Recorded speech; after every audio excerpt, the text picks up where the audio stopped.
Okay, so it's 7:01, we'll call the meeting to order. Any additions to the agenda? Hearing none, somebody wish to move agenda as presented? Lyle, thank you. Any discussion on Lyle's motion? Hearing none, we will call the question.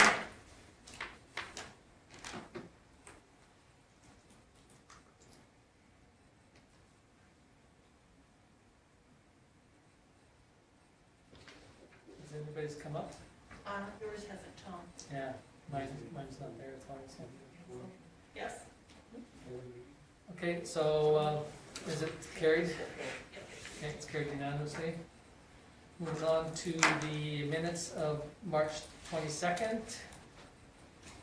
Any errors, omissions? Also moved. Okay, moved by George Lee. Any discussion on George Lee's motion? Hearing none, we'll call the question.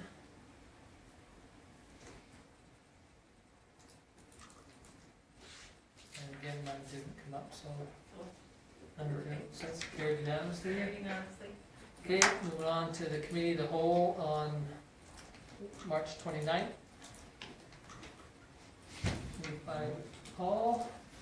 Thank you. Any discussion on Paul's motion? Hearing none, we will call the question.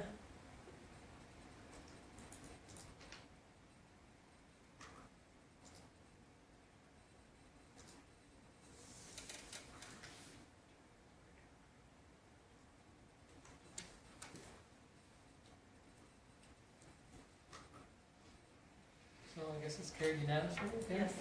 You'll have to tell me, Karen, because Okay, mine's not sorry. coming up. That's okay. Okay, thank you. Now we're moving on to the delegation. We have an Ad-hoc Citizens Committee on the Council Compensation. So we'd like to go in camera. So I need a motion to go in camera. Lorna? Any discussion on Lorna's motion? I guess we can't let me do that, but I have a question. Why do we have to go into camera for, if it's to do with the councillors? once the information's been submitted to us, then it'll come back to open public forum. So some of the information is under the FOIP, we can go in camera, so, but it'll come back. So, one of the, because it's draft policy, and it allows you to openly discuss before taking it to the public anything that's draft. So you do have these policies in place before, but you're talking about a change. So you can see that the reason why you do this is you put a committee in place to give you recommendations, and under the FOIP Act, advice, proposals, recommendations, and analysis policy option developed for a public body can all go in camera. So that's why there is some things that through this discussion, an open discussion with council, that the committee may or may not recommend after this discussion. So this allows them to do their analysis, tell you what it is, and then make their formal recommendations following this discussion. Thank you. No problem, thank you. Any other discussion? Okay, on Lorna's motion, hearing none, we'll call the question. Go in camera.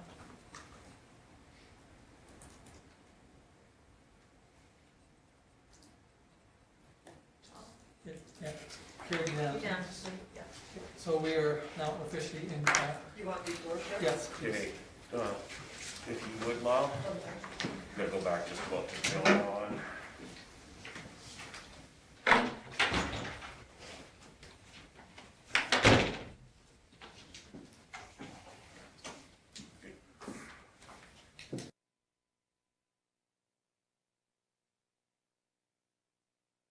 So we need Okay. a Yeah, sorry, I'm just going out on.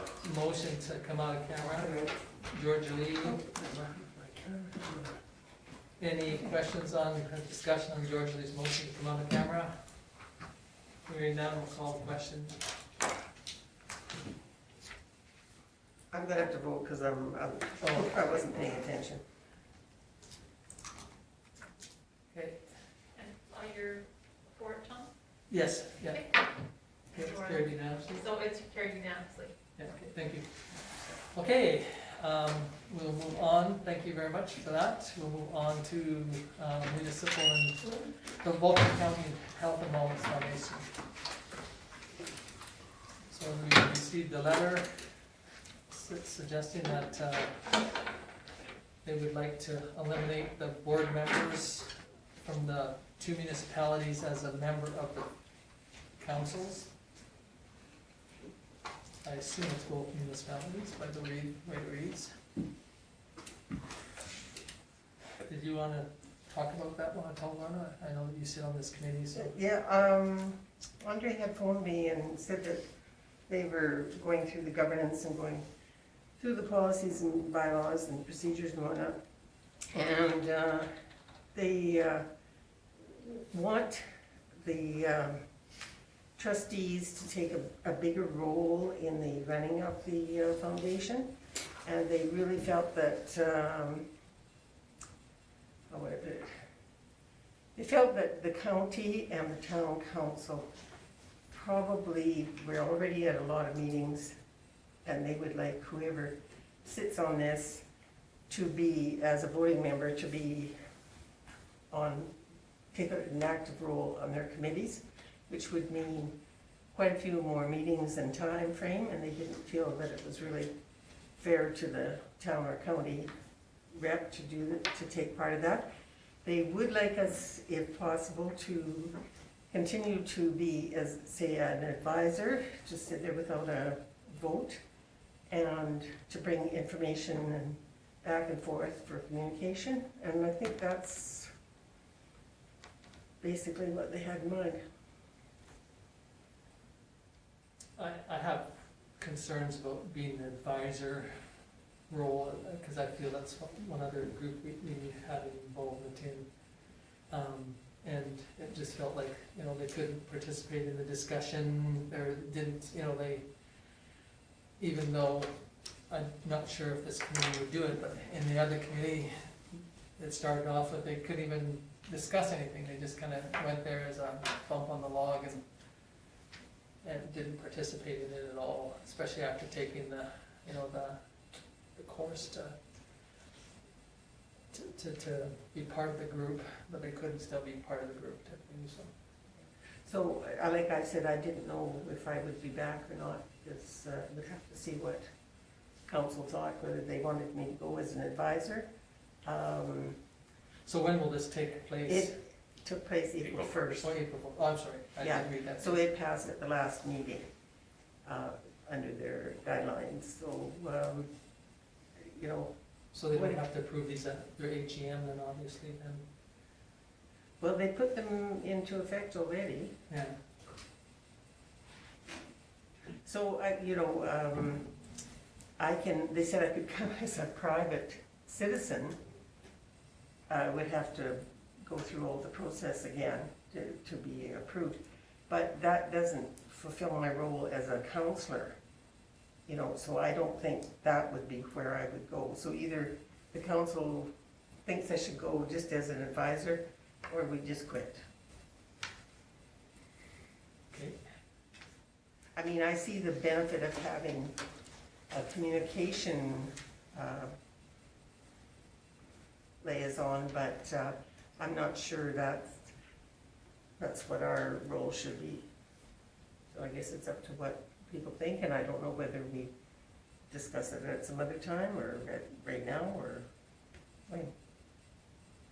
Well, we could bring it back, I mean, the letter, we just received it, obviously, as of April 1st, you're not theoretically a member from the town. We don't, as a town, have a member sitting on this committee. Right. You personally could sit on that committee, but do you have to I take the could, course but- again? No, I don't think so. I think you just have to run through their whole vetting process. Oh, I see, okay. But so I guess you'd have to put it in through AHS, and they decide whether you Oh, can okay. vote or not. But I don't see how I could be a private citizen and be bringing back stuff for the town, because I couldn't speak on behalf of the town either. I don't think, if No, I was going in as a private person. no, but Can you speak as on behalf of the town, if you're just sitting there as like a lump, No. basically? Like- not the way I, Oh, well, no, but I you know, like I'm you sorry, I can't just vote, thought you that can't- sounded cute. You can't No, do anything, or, No, I don't think I can either, so there. you just sit there and I could probably bring information both ways, back and forth, but, Then if you had a committee though, I mean, if they had theoretically, if they had an executive session or, in-camera session or whichever, theoretically, you'd have to leave. yes. And, To me, you know, I think because we were thinking of maybe cutting down some of our committees, and I didn't know if this might be one that we wanted to cut away or not, so. Having a council representative on it was fairly important when we were going through the loan process, that sort of thing. As they do things, there's nothing stopping this, the foundation from still doing presentations to council, those sort of things. If you're not taking an active role on the committee, then you, as council, you need to evaluate the value of your time spent doing that, if you want to do it on a personal side, or if the town wants to pay yeah. to send somebody there without a vote.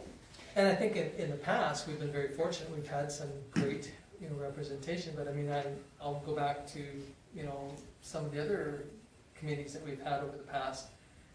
If you can't be part of an organization, you kind of just, you're gonna lose, what's use showing up? I can't give my 2 bits worth, I can't, all I can do is take back, and if, you know, am I taking it back the way they would like it to be brought back, or do they wanna, you know, do a presentation to council or not? Like, I mean, we haven't had a presentation from them for years, because we've had a representative there that was able to bring that information. Michelle? Just as an aside, in terms of my experience with the chamber, and so what they consider is, they consider that yes, the county and town representative is a voting member, but that they can also have independent executive meetings that do not include the county and town representative. And that gets, and I can, just speaking from my experience with that, it can be incredibly frustrating when you're trying to do your job to the best of your abilities, but you're so restricted that you can't. And that was a big part of my recommendation of stepping back from it, because you couldn't do something, a lot of it felt very halfway, and like I said, and very frustrating, because you can't adequately, in my opinion, represent your community's best interests if you only have a say in half the matters. And I don't know if that's. And in this case, it would be no say in any of the matters. And that's exactly it, like, and so, you keep going to that, I could see that being incredibly frustrating and very challenging as a town representative, because when you're at a committee, you should be having your town hat on, and your job literally is to represent the best interests of your community. And how do you do that without having any kind of say? Like, it just, to me, that doesn't make sense. That's very challenging, I guess, would be a better way to put it. You know, and I don't, I mean, not that I don't want to go, and I don't mind bringing information back, but it does feel very much like you're not really doing anything there other than just being an advisor or an ambassador. And I know they do need people in those roles too. I think what they were trying to do is that they really want people to step up on their foundation, on their board, and sit on other committees, like the governance and recruitment. They have some new projects they want to get going on, so they really want a lot of time and effort put in from their foundation members. And I think they didn't feel it was fair for the town or the county to have to go to that meeting, plus all our others, and then maybe once a week have to go to a committee meeting. So I think that was where they were coming from. But, and I truly, I have volunteered to step up to other committees occasionally there, but haven't been called, so I don't know. Okay, any other thoughts on this at all? I mean, we don't have to make that decision today to a degree, other than No. it does really affect And Lauren's position. from an administrative standpoint, they're saying that this will go to an administrative role, because you are appointed till the end of this term. So Yes, you will yeah. be an ambassador until the end of this term.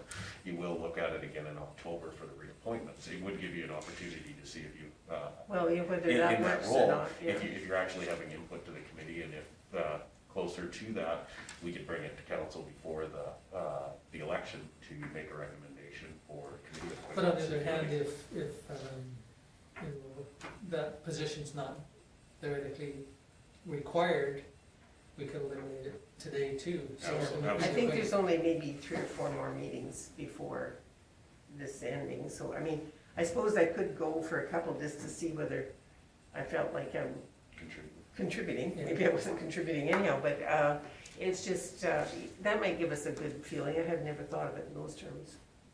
Okay, so, you know, we can accept this for information, you know, along with the other ones if we so desire, and then, you know, after Lorna has, you know, gone a couple Yeah. times and seen how, and bring back that information. Does that sound agreeable? Okay, so any other questions on this one before we move on? Okay, hearing none, we'll move on to the National Public Works Week, something we see every year. If council wants to move forward with it, it would just require a motion from council to proclaim. We have a file policy for proclamations. We just basically post it on the website, advertise it. I'll move that. Okay, so Lorna moves We proclaim. proclaim National Public Works Week. Yeah. Okay, any discussion on Lorna's motion? Hearing none, we'll call the question.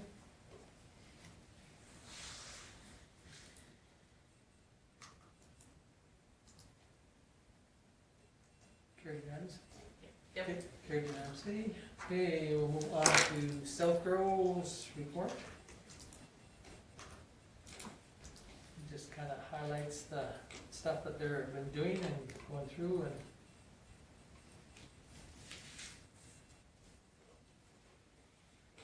Okay, so any discussion or on SouthGrow's? Okay, looking for a motion to file the correspondence. Paul, thank you. Any discussion on Paul's motion? Hearing none, I'll call the question.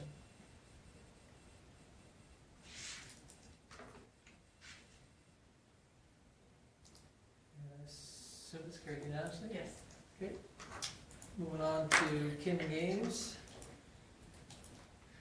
So based on the report the council received at the last meeting and the change in the request, we put together the report that you've all had a chance to read. Obviously, nothing has changed since the last meeting. The request is the same. Your options for funding the project, you were very supportive of that at the last meeting. So it can either be drawn from the reserves, which based on that conversation would significantly deplete that reserve. And the other would be you haven't approved the 2021 operation budget yet, and we feel that we can add that to the operation budget if council would like to do that. So the recommendation being that Now, there could be potentially some other areas of funding that they might come up, so by making this motion the way it is, to not exceed the 10,000, if some other way that they come up with some funding, we would need to use that $10,000 either, but if for some reason it falls through or whichever, then it allows the project to get started.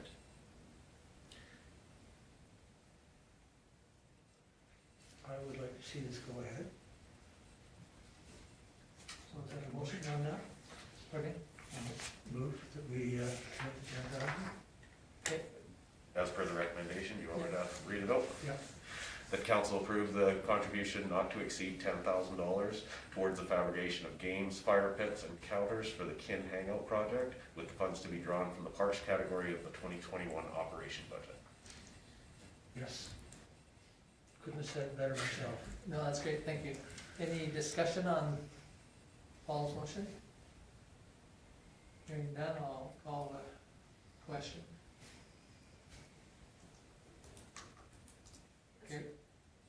Yes, carried unanimously. Okay, moving on to commercial development incentive. everyone's had a chance to read the report.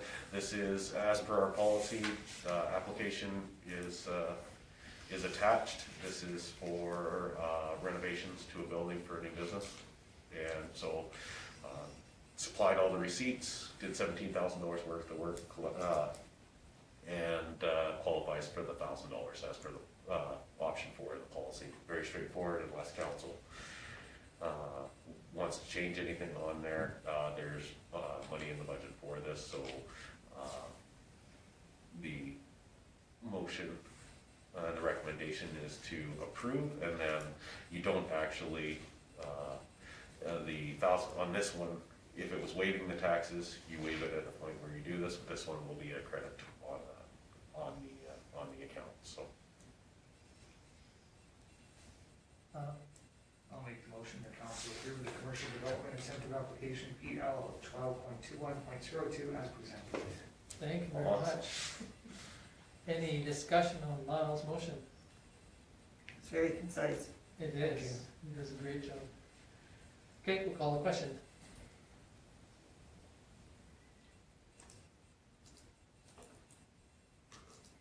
Okay, it's carried unanimously. Okay, the next one is proposal to amend the traffic bylaw. So this is just a discussion and the recommendations.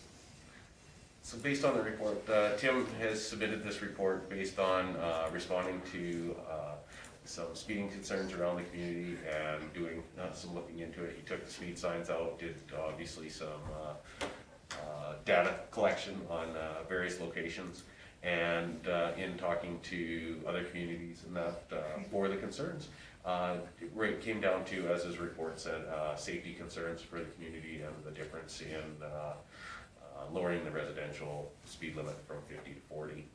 It's got good and bad. Other communities have recently, Calgary was probably the big highest profile. Nanton did it last year as well for ones close to us. So our previous peace officer was also working on that before he left.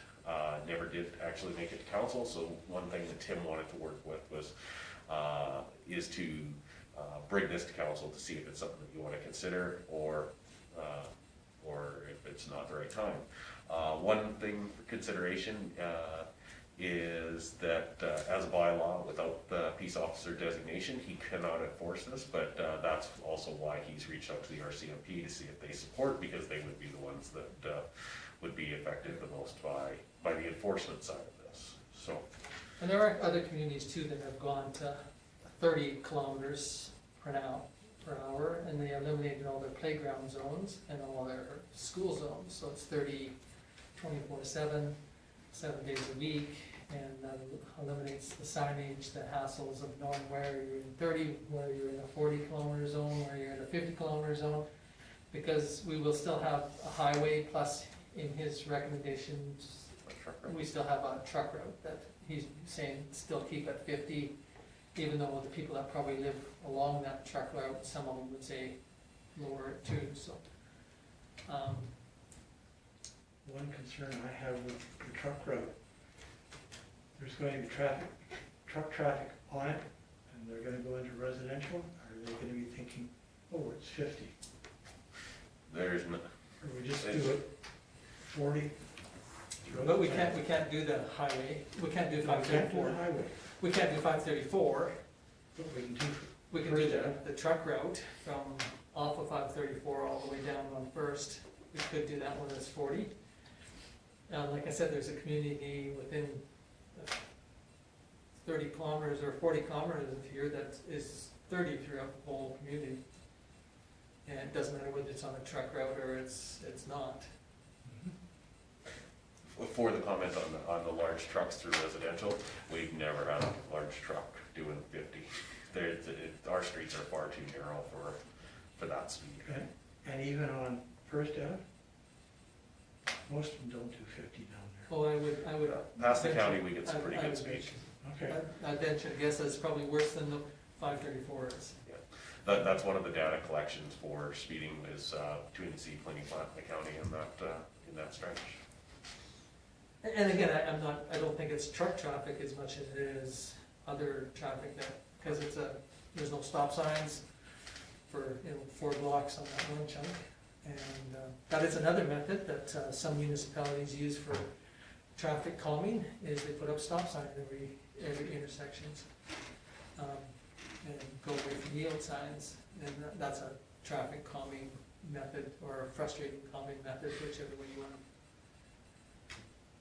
put it, but. So I guess in the, pardon me? Sorry, I was gonna say, that's what we used to have on Center Street. Yeah. And I learned we could go straight through, and then we put in a 4-way stop. Yeah. And we've had requests to put in more 4-way stops on Main Street too, because of people wanting to enter, safely off of other avenues and streets, but, Especially when there's cars parked right at the intersection. Like right by the credit union, it's really bad if you're coming down for Street North, and there's a truck parked right there, you can't see to go straight through or anything. You have to just keep creeping out till you can see how to run a pickup truck or something. It's pretty bad. so there are pros and cons to all of them, and I guess what their administration's asking for is, we have 2 choices. One is to ask for more information to be brought back and Proposal. a proposal, or we can just receive this as information and file it. And the big one is the resources now. We've had 2 bylaw peace officers work on this, and bringing it to council. You've seen it in his reports that he's working on it, and it's, before we put a bunch of resources to it, start pricing out signs. If the feeling from the community is this isn't something that should be an initiative that's working, right now, then we need to know that up front. But if council wants to move forward with something like that, we need to get it out there, get the information started, and obviously we're gonna have a traffic bylaw that needs amended, and some education time that would go along with this as well. Well, I'll make the motion that we move forward with this. It says the proposed amendment to be brought back to regular council meeting for consideration. Okay, any discussion on George Lee's motion?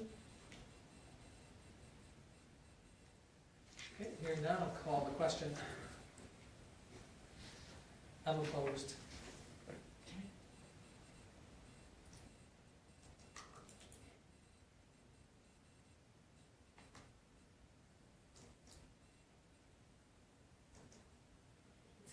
It's carried. Okay, good. Thank you, it's carried. Okay, moving on to the committee reports. There's the Waste Commission Board minutes of December the 9th.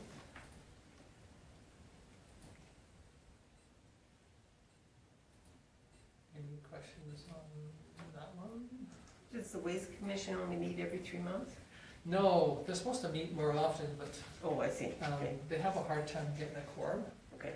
There are some municipalities that never show up.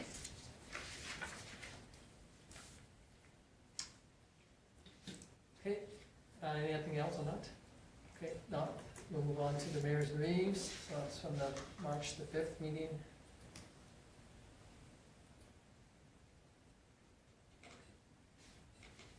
Any questions on that one? That was by Zoom. Okay, moving on to Oldman River.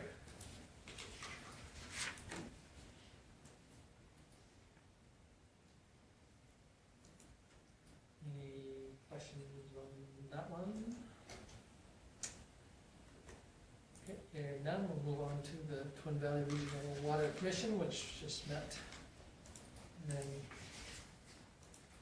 In person. good, I appreciate that. I like that when it happens, if we can. I know it's not, And actually, the province is moving towards all of it in person. well, they're trying to change something to allow both ways, I think, Paul, but, because, like, there are some commissions and some stuff that can't, they have to be in person only.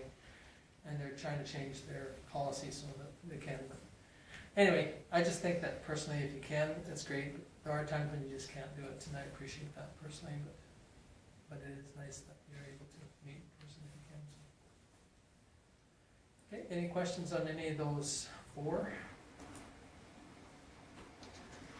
These to be received for information. Okay, thank you, Lorna. Any discussion on Lorna's motion?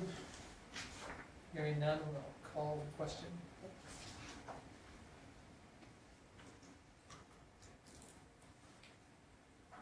Okay, carried unanimously, thank you. We'll move on to council reports. Councillor Taylor. I was at the Water Commission. That was it. Anything else, Paul? Thank you. Any questions for Paul? Here now, we'll move on to Councillor DeBolt. I was also at the Water Commission, but Kathy was telling us that, is it the province that was telling us that we can't do any more email meetings? Yeah.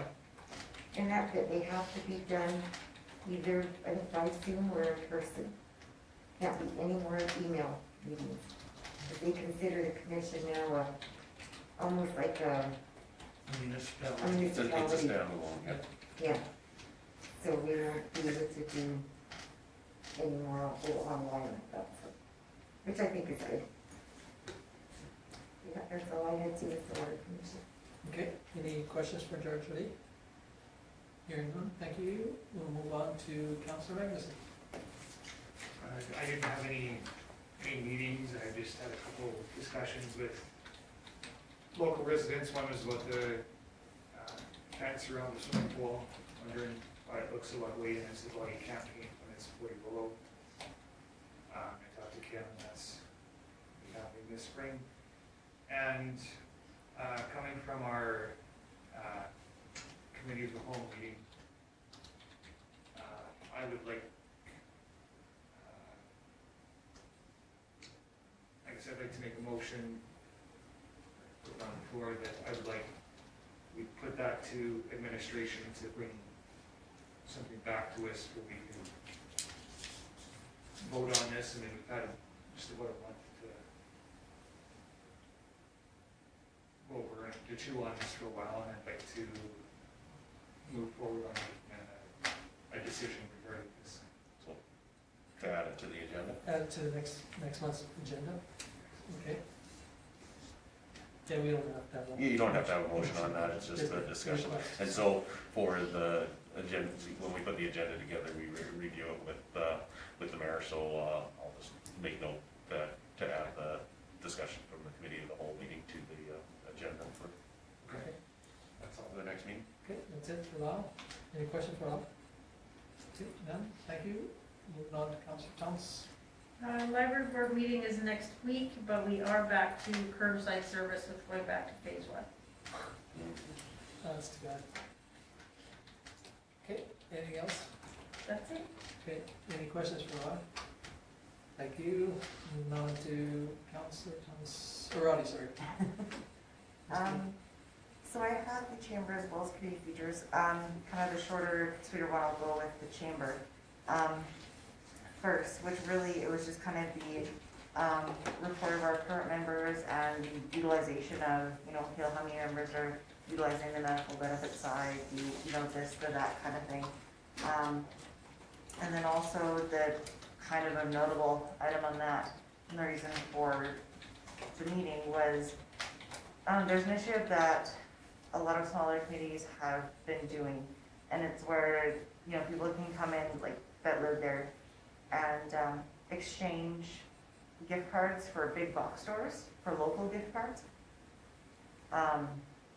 And the discussion being that because the chamber is basically turned into such a moot point, with the executive deciding for the lack of participation, it was something that we could still, because, everybody did feel 100% about, figuring out the best way to support the community, regardless of anything else. It's something that we could do that wasn't very labor intensive and that kind of thing. So we're approaching one of the local businesses to see if they might partner with them, but it was passed of a motion to put $1,000 towards an equivalent program in the community, which I think is really great. So they can go and exchange, you know, their gift certificate to Tim Hortons for, you know, the equivalent of the Grateful Cup kind of thing. And I think that's a really awesome, just kind of local initiative for supporting our own community across the board. So that was pretty much chamber. With Community Futures as well, so it went through like the normal financial reporting and going through all of the budgetary stuff and et cetera, but the kind of biggest of note being that with our RRF funds, which is the Rural Relief and Recovery Fund, which is a certain amount of dollars that the province allocates, because the province and Western Economic Development is actually where Community Futures gets their funding from. Started back in the days of Ralph Klein. And so the allocated fund that we have for that, basically going through and evaluating and, you know, approving and otherwise monies for it in each community, which is a very lengthy process because of the amount of communities that are involved. One kind of really great thing, it's really unfortunate with the chamber because that would have been the first thought of getting with them and figuring out something to how best to support the community in that side. Failing that, they touched base with the County Economic Development Officer, Sherry Poole. And because Sherry had approached Community Futures as well about applying to see if they would be willing to donate any monies towards a local initiative, primarily put on by AETI, and I apologize, it's Alberta Energy Trading Initiative. I apologize, I don't remember the last two initials, but so she had asked for $20,000 towards, for Vulcan County, the oil field workers retraining program, and that would be through a Vulcan workforce redeployment contract, which is kind of getting, because we do have a large amount of energy workers in the community, in the county and town, and would really kind of ideally help support not just the workers in the community, but also help support keeping them here, right? Because it's the same thing, even with oil field, of being out of town for work and stuff like that. This way, it hits on a couple different areas in terms of supporting the local climate right now and trying to get our community the best position we can be and provide the best support that's available. So that was just like, that was Vulcan's. It's funny because if you look, it always kind of cracks me up when, you know, people ask me about Community Futures or, well, how much really does Vulcan have to do or doesn't have to do? And looking up, and I pulled this specifically for this. So, as an example, High River, Diamond Valley, Okotoks have been allocated $6,000 for an advertisement campaign.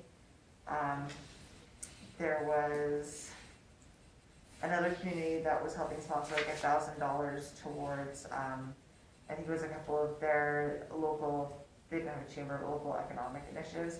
The Nanton Chamber applied kind of thing. Foothills Tourism Association also applied and was asking for $25,000 to $30,000. So Vulcan is actually just about on par, and that's just what Foothills was asking for. The odds are it will probably be a reduced amount. I mean, we'll still be doing what we can, but that is a huge amount of money. And like I said, the lion's share of it is actually coming to Vulcan and Vulcan County. So it's, I mean, I've never kind of ceased to be surprised and taken aback by Community Futures and how incredibly unknown an organization is, and yet how much it provides to the communities. And there's a lot of news there that are like, well, you know, we're just this little teeny tiny fish, when you have a board of, you know, mass amounts of people where you literally take up 20 seats. But it's just kind of stuff like that that really shows that, no, it's you really do get what you give out of it in terms of your participation. And if you really, you know, if that's really your passion, your work to your community involved, it can do really incredible things. So, yeah, that was it. Okay, any questions for Michelle? Good, thank you. Moving on to Councillor Armstrong. Oh, excuse me, I was at the committee of the whole, the one that we were discussing with the golf course members. The Marquis Foundation had their regular monthly meeting. The ASHA convention was last week from the 7th to the 9th, and we did it at the county office. And there were 3 of us that took part in that, and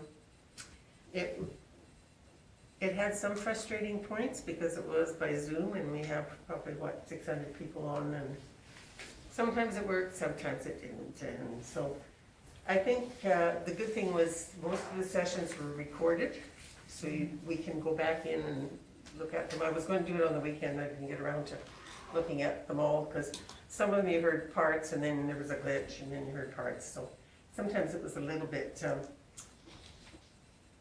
upsetting a little bit. The opening speaker was Andre Picard, and I don't know if any of you have seen him. He's been on TV, I think, quite a few lately. He's the fellow that has called, actually I was just reading a book called Neglected No More, and it's about long-term care homes in Canada, and it's as of now, it's during COVID, and it's really interesting. And although Peter Dawson doesn't fall into a long-term care, it certainly makes you sit up and think, because maybe me so, because I might be there sooner than the rest of you guys, but one thing, Canada spends, so for every $100, Canada spends $20 on home care, this is for the elderly, and $80 on institutional care for them. And he's saying, like, we've got to get this worked out. We've had lots of time, years and years of neglect. The Warren Commission, I think, was in the 80s, and it found all these deficiencies, and not a lot has been done. So COVID has certainly brought it to the forefront. We had breakout sessions. One was decoding capital funding, which was quite interesting. So for one of our projects, that might give us some new thoughts. The affordable housing review, the overview of home care redesign, new ideas. Medicine Hat has quite an interesting new, well, I guess it was digital way of doing work within their community. So instead of, if I have to go to FCSS, I go and tell my story and they fill out the information. If I have to go to healthcare, I have to fill out my, each place, they have a system set up there where this all goes to a central place, and it's sounding like a really good idea that maybe some of the rest of us could use. I'm going to go take it down to Joan and Lori at FCSS and see if they can look into it and see if there's something we could use in our community. Our closing speaker was Mark DeBolt, and I didn't know him before, but he was talking about change-ready leaders, and he's saying that, stages are predictable. We have a crisis, then we're in limbo, what do we do? And then there's a new reality. And change happens fast, transition happens slowly. How can we get this to work? And he was a good speaker, and it was very interesting, I think, in every avenue of our lives, not just in long-term care or the elderly. And then I had the Vulcan County Health and Wellness Foundation, and they've been going over their bylaws and procedures, and so they have struck committees for governance, for marketing, for recruitment, for new projects, and this is where their whole idea of that letter that they talked about was they really want a lot of input from their trustees, and it does sound like they expect quite a bit of work out of them. So I think it'll be very rewarding for the people doing it, because you will have something that you're working on, and that was it. Okay, any questions for Lorna? Okay, thank you, Lorna. Okay, moving on to me. I had solid waste. Like Lorna asked, you know, how often do we normally meet, but we met. Last month, and we'll have hopefully another one this month because our audited financial statement is coming up. So the biggest discussion that came from the solid waste is the recycling, how terrible recycling has become. People are just dumping their garbage in the recycling bins. And if it keeps it up, they're either gonna have to either increase the costs of the recycling to the municipalities or else eliminate recycling completely. Because it's just costing too much money to have to go through and sort every piece of paper and stuff because it's contaminated, and if it's contaminated, they don't get anything for it. So anyway, there was a bit of a discussion on that, on the solid waste. I did have a SEWA meeting. It was in Wheatland County, and I think I mentioned in the committee of the whole, we had 6 people by Zoom and 16 people, or 14 people that were in the meeting, and it was really hard to chair that meeting because, you know, trying to catch the Zoom people and catch the other people behind you, and it really was a challenge. And the other problem we had too was the communication.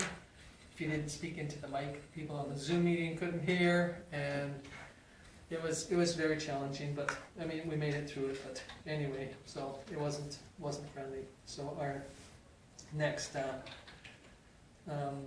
meeting will be at the end of the month, and it'll be strictly by Zoom, and hopefully that it'll settle down. But committee of the whole, Lauren had mentioned about it, and we're all there for that one. We also had a meeting with the engineers with the SEWA project, and they're coming back with some proposal on how we can move forward with the project. Mayors and Reeves was last Friday. We had 38 members attend by Zoom.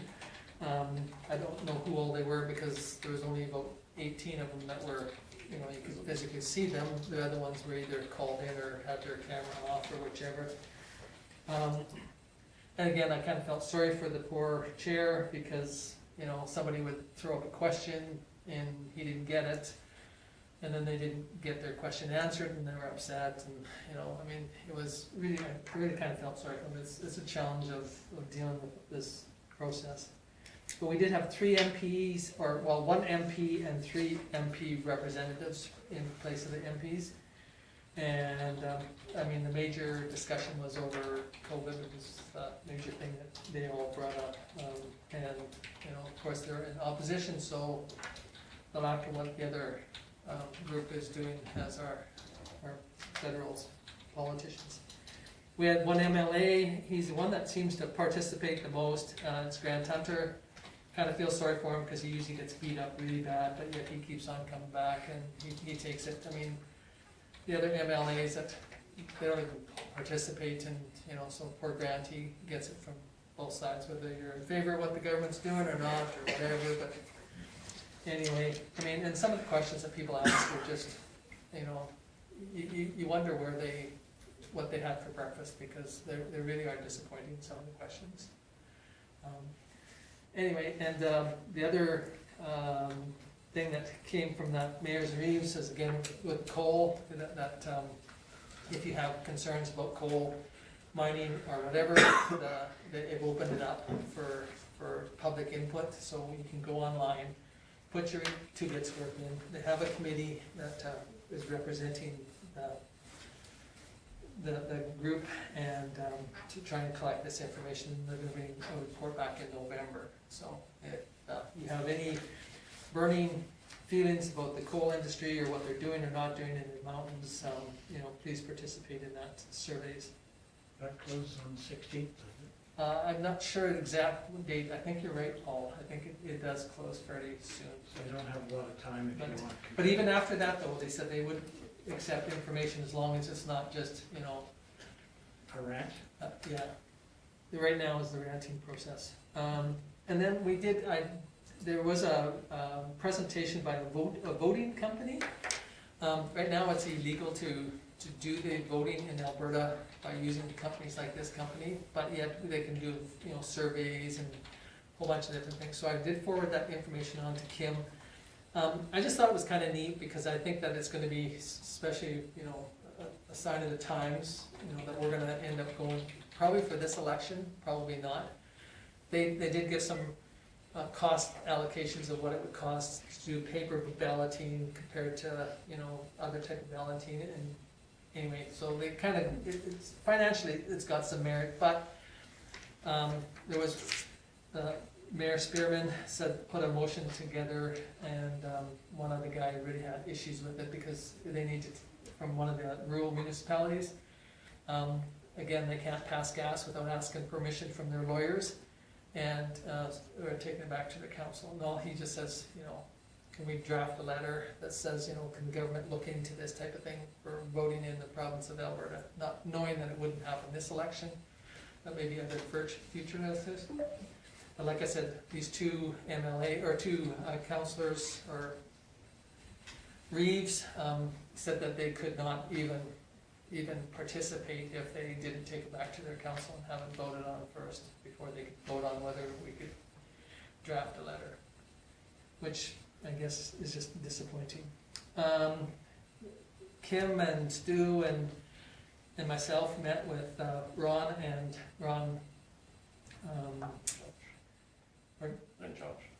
Josh from the Lions Club, and went over the pool, and they were looking at, you know, some of the potential jobs and things that the Lions Club could participate in. So Kim and Stu are going to draft some information for them, and they'll take it back to their club to see what projects they can, you know, participate in and would like to participate in.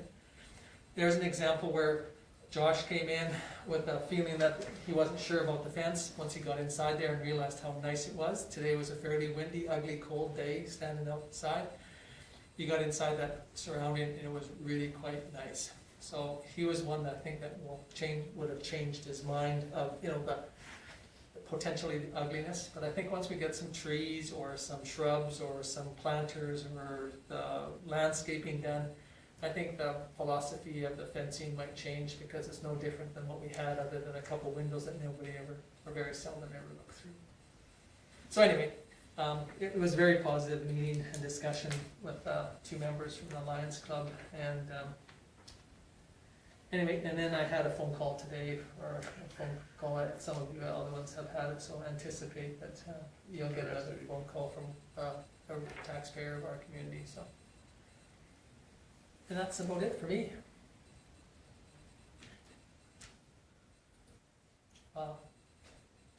Just in regards to your concerns regarding recycling, selecting in town,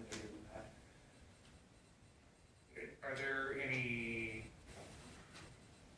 educational videos you can share? I mean, not very many people are going to look at them, but just in a perfect world, people would say and go, hey, I thought we could throw in pizza boxes here and we can't. Or... Yeah, well, like as an example, I went down on Saturday and took some cardboard back, and I had a box full of paper. So when I went in to dump the box full of paper, there was a box of kitty litter sitting inside of the paper recycling part. You know, I mean, there's a level of stupidity on some ratepayer that would think that they can put cardboard box of kitty litter inside a paper recycling. And it does say paper and newsprint and that. So I appreciate what you're saying. I don't know if there is anything that's out there. There probably is. Probably the best one would be is like a board with a nail in it, and you catch them and you hit them with it, because I think the board without the nail, some of them would not understand what that little tick was. Because I mean, it's just common sense of, and some of the garbage that the people put in there. Could the newspaper do an article maybe about I'm not pay sure. attention to? Again, the newspaper is a group that we would, I'll mention it to Dick again, but, you know, but he does, you're right, advertising would be a great one to do, but I honestly don't know how some of them, I mean, it's just very disappointing. Well, in my world, just because I started to do more videos for my work and stuff, but I mean, if you had Tom Grant understanding of the recycling thing, and this is good. Yeah. Kitty litter in your, his back, yeah, take out your stick with the nail in it and whack someone with it. Just stuff like that, like I say, it's gotta be frustrating, but And it's, don't get me wrong, it's not just our community, like, I was down at Little Bow Resort and they have, you know, garbage Nazis, the same as we do, and recycling Nazis that go through the facility, and they're very disappointed in sometimes the lack of, you know, concern that some citizens have.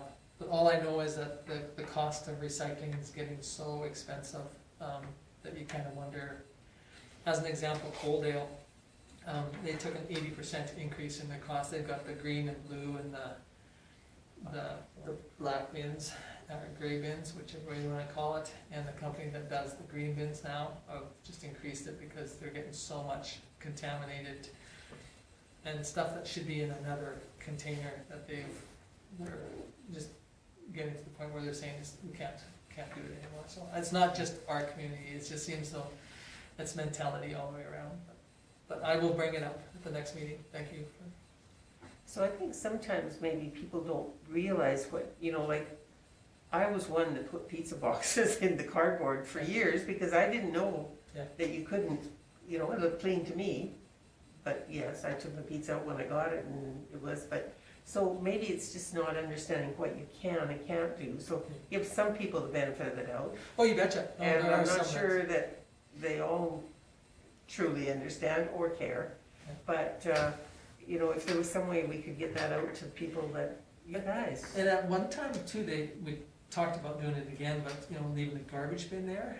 But then all that happens is it fills up with garbage, not garbage that accidentally is, you know, you bring along and say, oh geez, I forgot. Yeah. accidentally picked up my cat litter box here and I'm not gonna put it in the cardboard one, I'm gonna put it in the paper, but I could dump it into the garbage can, but they find it, and then maybe they'll try and bring it back again, but anyway, it's just recycling is definitely, and then again, like I said, it's not just us.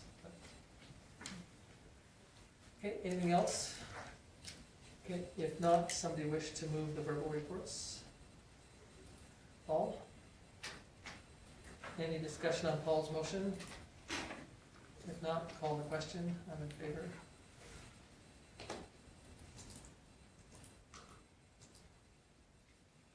Carried unanimously. Okay, thank you, it's carried unanimously, we'll move on to the action report, or an action list. So everybody's had a chance to read the list. We accomplished everything from the last meeting, still have the outstanding items. Unless there's any questions from council on the outstanding items.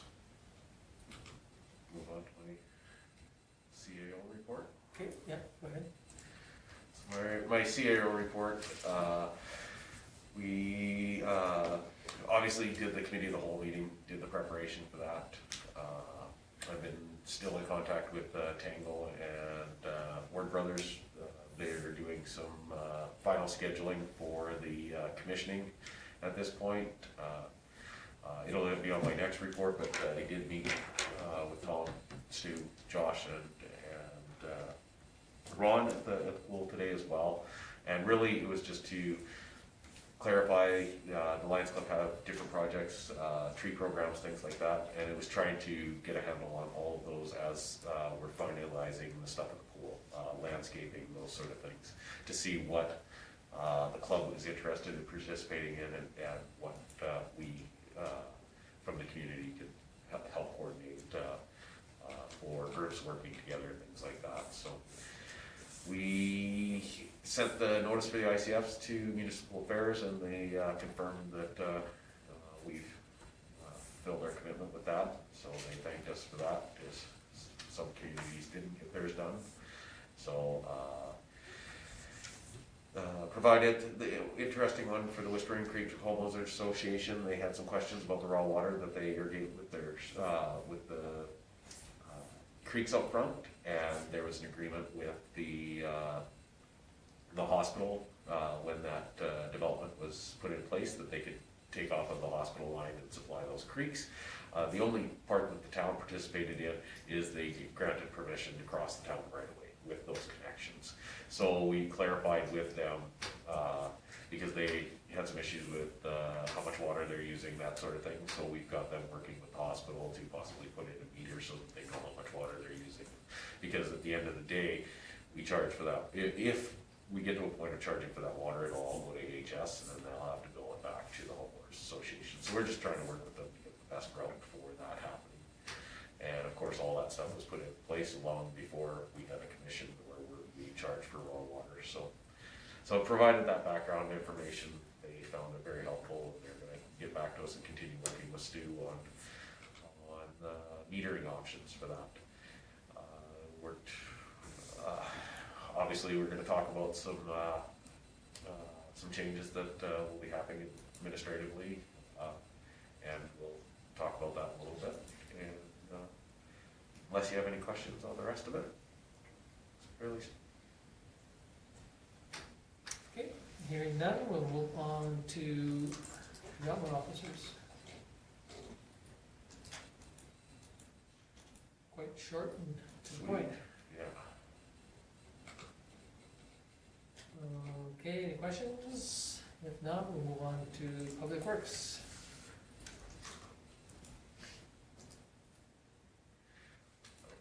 One thing that I did want to bring up in Stu's, he didn't have a chance to put it in his report, but asked me to talk to council about it this evening, was after a meeting at the pool, we went down and looked at Main Street. He's coming up with a plan, as you know, part of the operational plan for downtown this year is to remove a good portion of those bricks and replace with concrete. And one thing that he was wanting to see if everybody's on board with is what for right now, they would like to put the concrete back where the sidewalk is, and then go to mulch where the bubbles are, where the trees and the shrubs. And I believe that when they were first put in, that's what they were as well. So what that allows him to do is to do more sidewalk, see how the mulch will work and last in there with the new plan for the trees and whatnot, and then reevaluate afterwards, which I guess allows them to do more cement work in a year then. So he just wanted to throw that out there for council, just in case there was somebody stood up and screamed, no, don't do that. But, or so you could answer questions to the public as well. So the idea is to do from essentially the sidewalk out to those bubbles in mulch. And we do get a fair amount of really good clean mulch now from our tree program, so. The only downfall, sorry, go ahead. Okay, no, I was just gonna ask, those trees that had to be cut down or blew down or Yeah, whatever, disappeared, will the new trees go in there? Plans for new ones in there, yeah. They're gonna be smaller, but we're planning on putting new trees in place. Yeah, I was gonna say the only downfall of mulch is that when, people get out of their door on that side, they step onto the mulch. I think that's part of the reason why they went from the mulch back to paving stones that completely fill them in. But yeah, it's definitely something that, they could definitely try for. Try it and get the feedback. If it Feedback, comes back really negative, I mean, you gotta take the bricks out anyway, so if you took all the bricks out and put or cement in part of it and mulch in the other part, and then you found out that mulch wasn't there, it's easier to remove the mulch the next go around than it is the bricks, so it might be a win-win and get more done in It's 1 good. year. Try to stretch the budget out on as much cement on the sidewalk side as we can, and then have a look and see how the mulch works, and if it works well, then it'll stay. If it doesn't work at all, then we'll budget in future years to fill it with concrete or brick or whatever Yeah. happens to be. So that was something that was addition to Stu's report. I guess I can let you go back to reviewing the report from here. Okay, is there anything else on Stu's? Okay, if not, we'll move on to community services. Thank you.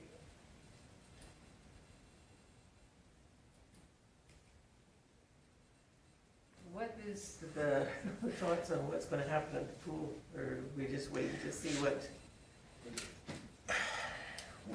I'm thinking in terms of COVID. and- Oh, yes, as far as COVID, we're honestly gonna have to wait it out and see. The discussions that we've had internally are, looking at places around us and what's gonna be allowable, and that may be, especially with the new facility and people wanting to get through there, it may be running groups of 10 through at a time for hour-long blocks, those sort of things, or whatever will fall within guidelines to let it happen.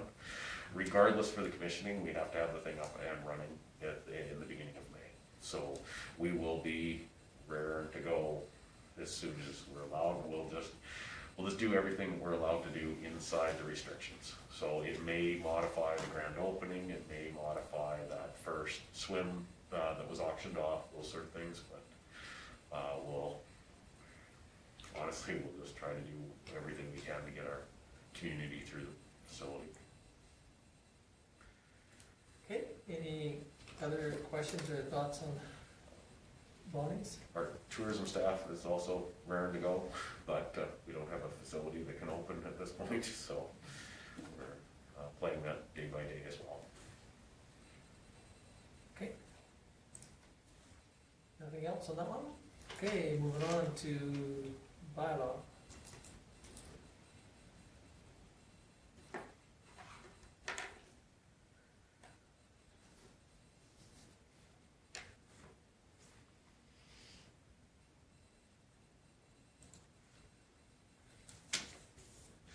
No questions on bylaw?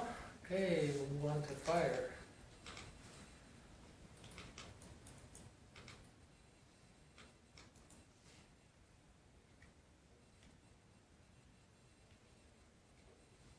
Just a question regarding the fire, specifically the grass fire here at Carmen Gate. How many of our detachments are out here from the county? Like there's Vulcan. Heard 6. And just so that you're aware, Peter Wyatt is stepping aside for 3 months as the fire chief, and Mike Fedor will be filling in for.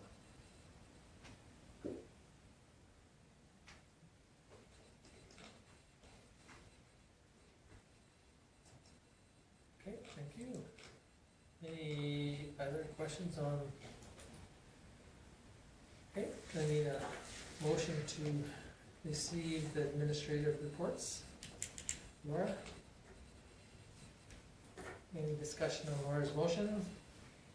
Hearing none, all question? None in favor.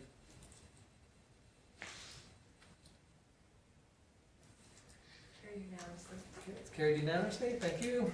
Okay, moving on to closed session, so somebody wish to move us in closed? Lyle. Any question on Lyle's motion? Hearing none, we'll call the question. I'm in favor.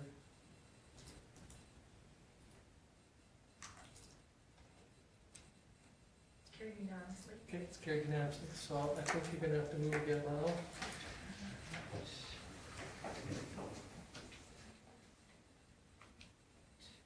You want doors closed? I don't think we're gonna be Here. here. Don't matter,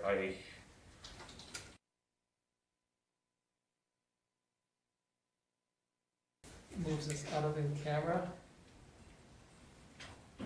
Any discussion or questions on Laura's motion? Hearing none, I'll just call those in favor. Okay, nobody's opposed, so it's carried unanimously. Okay, we can move into the adjournment if you, somebody wish to adjourn us. Okay, Laura? Michelle. Sorry. That's twice though. Seriously, how many times? I can see Laura's name played there. Oh, you have to turn that other one around. Name thing. Yeah, that's Michelle. Sorry, Michelle, I didn't mean to. Thank you. Michelle moves us up. No. To adjourn at 9:01. Oh, macro, having lots of problems here. Okay, thank you very much. Thank you, everyone, for the evening. Let's see on this one here, Paul. It says, What does this thing keep Dick going so much? Ellis. I don't know. and Oh my Stacey. gosh, you gotta keep on moving it somewhere, I forget. I will, Should I go into I will settings? do How some, is I, there? yeah, I would do some looking This. inside the settings, Lorna. It's, Doug Fraser. Good for everybody.